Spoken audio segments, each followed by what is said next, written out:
Di tengah sorotan global atas kebijakan kontroversial Donald Trump, spekulasi mengenai potensi impeachment terhadapnya mulai mencuat.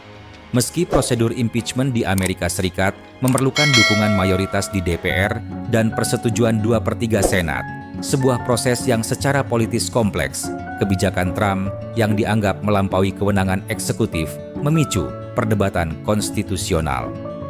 Beberapa anggota Kongres dari Partai Demokrat bahkan telah menyusun resolusi investigasi, sementara sejumlah Republikan moderat mulai membuka ruang dialog tentang konsekuensi hukum dari keputusan unilateral Trump, seperti penggunaan dekret darurat untuk memberlakukan tarif dagang dan pemotongan anggaran federal secara radikal. Penyesalan para pendukung Donald Trump selama masa jabatan keduanya menjadi fenomena menarik untuk dikaji secara mendalam. Amerika Serikat yang sering diklaim sebagai negara paling demokratis dengan tingkat partisipasi pemilih tinggi dan loyalitas kuat, menawarkan kasus unik. Pemilu Amerika Serikat selalu menjadi sorotan global, bukan hanya karena kekuatan militer dan ekonominya, tetapi juga karena dampak kebijakan pemimpinnya yang memengaruhi dinamika internasional. Setiap keputusan presiden terpilih Amerika Serikat memiliki konsekuensi global, terutama terkait perang dagang yang dilancarkan Trump. Kebijakan tarif impor terhadap China, Uni Eropa, dan Meksiko yang disebut Trump sebagai perlindungan bagi industri domestik ternyata berdampak kontraproduktif. Data Biro Analisis Ekonomi Amerika Serikat, BEA, menunjukkan pertumbuhan ekonomi melambat dari 2,9% 2018 menjadi 2,3% 2019, dengan defisit perdagangan malah melebar ke level tertinggi dalam 10 tahun, mencapai 607%, 616.800.000 dolar. Sektor pertanian Amerika Serikat, seperti kedelai dan jagung, kehilangan pasar ekspor utama di China, memaksa pemerintah menggelar bailout senilai 28 miliar dolar untuk petani. Di sisi lain, kenaikan harga barang impor, mulai dari baja hingga elektronik, memicu inflasi dan mengurangi daya beli masyarakat kelas menengah bawah. Di tengah krisis ekonomi, ketegangan geopolitik global mencapai titik didih. Perang Rusia-Ukraina yang memasuki tahun ketiga semakin rumit setelah Trump mengancam memotong bantuan militer ke Kyiv jika terpilih kembali. Sikap isolasionis ini membuat sekutu NATO seperti Jerman dan Prancis mempertanyakan komitmen Amerika Serikat. Kami tak bisa bergantung pada Amerika Serikat yang plan-plan. Eropa harus mandiri, ujar Kanselir Jerman. Keputusan Amerika Serikat di bawah Trump kerap dianggap tidak terprediksi oleh sekutu seperti Uni Eropa, Meksiko, dan Kanada. Mereka merasa seperti pion dalam permainan catur politik global. Di dalam negeri, rakyat Amerika Serikat mulai mempertanyakan apakah pilihan mereka di bilik suara benar-benar membawa perubahan yang dijanjikan atau justru memperparah ketegangan internasional. Kekecewaan ini semakin nyata di antara basis pemilih Trump yang awalnya berharap pada agenda Make America Great Again. Di Asia Pasifik, rivalitas Amerika Serikat dan China memanas. Tarif 60% Trump pada impor China dan kunjungan resmi pejabat Amerika Serikat ke Taiwan memicu respons militer Beijing di Laut Cina Selatan. Filipina, sekutu tradisional Amerika Serikat, mulai menjauh setelah Trump menolak menjamin dukungan penuh dalam sengketa dengan China. Presiden Ferdinand Marcos Jr. berkomentar tegas, "Kami tak mau jadi korban permainan tarif Amerika Serikat."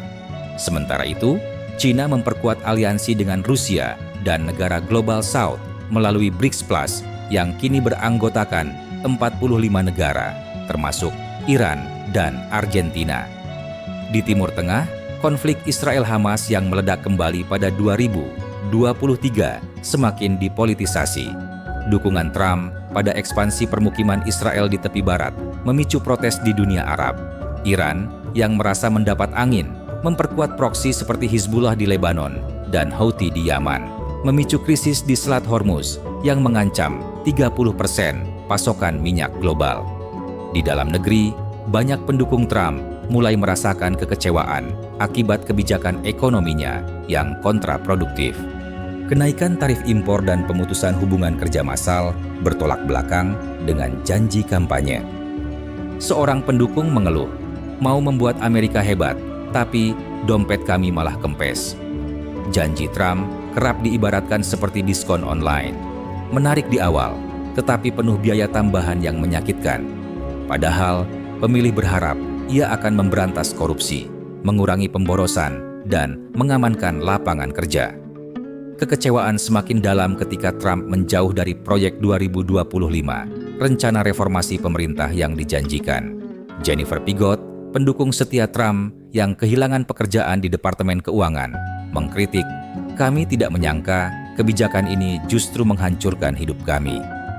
PHK massal di instansi federal memicu kemarahan di negara bagian seperti Virginia Barat, di mana 70% pemilih mendukung Trump.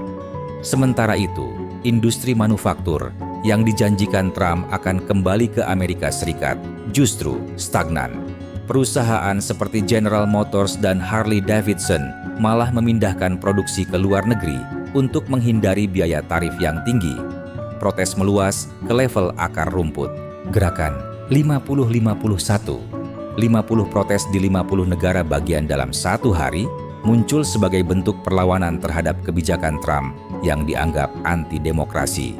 Di Boston, ratusan orang berkumpul di tengah cuaca dingin. Di Knoxville, spanduk bertuliskan, "Elon Musk bukan pemimpin kami," mengkritik pengaruh bos Tesla dalam pemerintahan. Dukungan Musk terhadap Trump yang mencapai puncaknya saat ia diangkat sebagai penasihat kebijakan energi ternyata menjadi bumerang.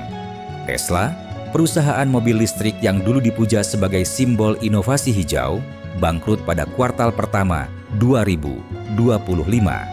Sahamnya anjlok 67% setelah kampanye boikot Tesla viral, disusul penghapusan insentif federal untuk kendaraan listrik oleh Trump. Ekspor ke Eropa kolaps akibat tarif balasan Uni Eropa, memaksa pabrik Tesla di Berlin tutup dan 12.000 pekerja kehilangan mata pencaharian. Di Palo Alto, California, mantan karyawan Tesla yang murka membentangkan spanduk, "Musk jual Tesla demi Trump, kami jual masa depan demi roti." Krisis Tesla mempermalukan pemerintahan Trump, terutama setelah SpaceX, perusahaan Musk lainnya, kehilangan kontrak NASA senilai $3 miliar. Analis menyebut kebangkrutan Tesla sebagai kegagalan kapitalisme yang dipolitisasi, sementara Musk menghadapi ratusan gugatan dari investor yang merasa dikhianati. Di Virginia, Gubernur Glenn Youngkin secara paradoks mendukung Trump sambil mengkhawatirkan dampak PHK pada warganya. Aksi protes Hari Tanpa Raja pada 4 Maret menegaskan penolakan terhadap otoritarianisme.